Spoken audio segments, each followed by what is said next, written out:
ఆ జనకుడు ఎట్లాంటి వాడు అంటే దేహభావన లేనివాడు. అందుకని వ్యాసుని శుక మహర్షి అడిగాడు, తండ్రి నాకు బ్రహ్మ విద్యను ఉపదేశం చేయి. లోకానికి ఇంత వాగ్మయము ప్రసాదించిన వ్యాసుడు చెప్పదలిచితే ఆయన చెప్పడం పెద్ద కష్టమా? కానీ శుకుడు వంటి బ్రహ్మవేత్త తత్వవేత్త పుట్టుకతోనే గొప్పవాడు ఆయన. అటువంటి శుకుడికి ఏం చెప్పాడంటే, ఆయన జనక మహారాజు దగ్గరికి వెళ్ళు. ఈయన జనక మహారాజు దగ్గరికి వెళ్ళాడు. వెళ్ళి అక్కడ ఉపదేశం పొందు. ఆయన రాజ్యం ఉన్న చక్రవర్తి ఎట్లా జ్ఞాని అవుతాడు? కానీ చక్రవర్తి జ్ఞాని అయితేనే గొప్పది. ఎక్కడ ముఖముసుకుని ఉన్న ముని జ్ఞాని అయితే గొప్ప కాదు. చక్రవర్తి అంటే ఇంత సామ్రాజ్యమును వహిస్తూ బ్రహ్మ విద్యను వీడకుండా ఉన్నవాడు చక్రవర్తి.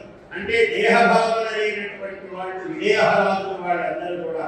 అందుకని జనకుడు అంత గొప్పవాడయ్యాడు. ఆయన శుకుడికి బోధ చేయగలిగాడు.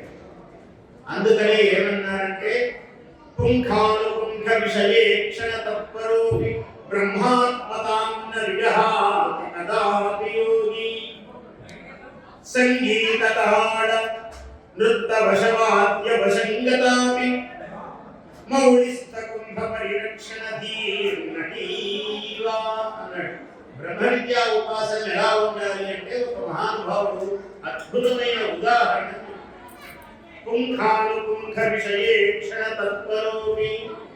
లోకంలో యోగి అనేవాడు ఎలా ఉంటాడంటే, అనేకమైన విషయాలు లోకంలో జరుగుతూ ఉంటాయి. బ్రహ్మాత్మతాన్న విజహాతి కదాపి యోగి. ఆ బ్రహ్మానుసంధానం మాత్రం ఎప్పుడు వదలడు. ఎప్పుడు బ్రహ్మతో అనుసంధానం ఉండనే ఉంటుంది ఆయన. లోకంలో చాలా విషయాలు, ఏదో వాళ్ళు వచ్చి అది మాట్లాడుకుంటారు, వీళ్ళు వచ్చి ఇది మాట్లాడుకుంటారు. లోకంలో ఎన్నో జరుగుతుంటాయి, అన్నీ వింటుంటాడు, అన్నీ చూస్తుంటాడు. కానీ ఏది లిప్తం కాదు, ఏది అంటారు. ఇది చెప్పడం అంత సులభం కాదు. చాలా కష్టంతో సాధింపవలసినటువంటి జన్మ సంస్కారం కావాలి. ఆ వ్యక్తికి పుణ్య సంస్కారం కావాలి. వాడు స్వయముగా ధన్యుడు కావాలి.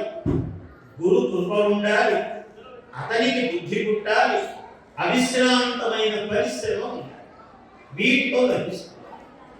అందువల్ల పుంఖానుపుంఖ విషయేక్షణ తత్పరోపి బ్రహ్మాత్మత న విజహాతి కదాపి యోగి. ఎప్పుడు క్షణం కూడా ఆ బ్రహ్మానుసంధానాన్ని బదలడు యోగి పుంగోడు. ఎలా సాధ్యమయ్యా అంటే, ఒక మాట సంగీత తాళ పద వాద్య వశంగతాపి.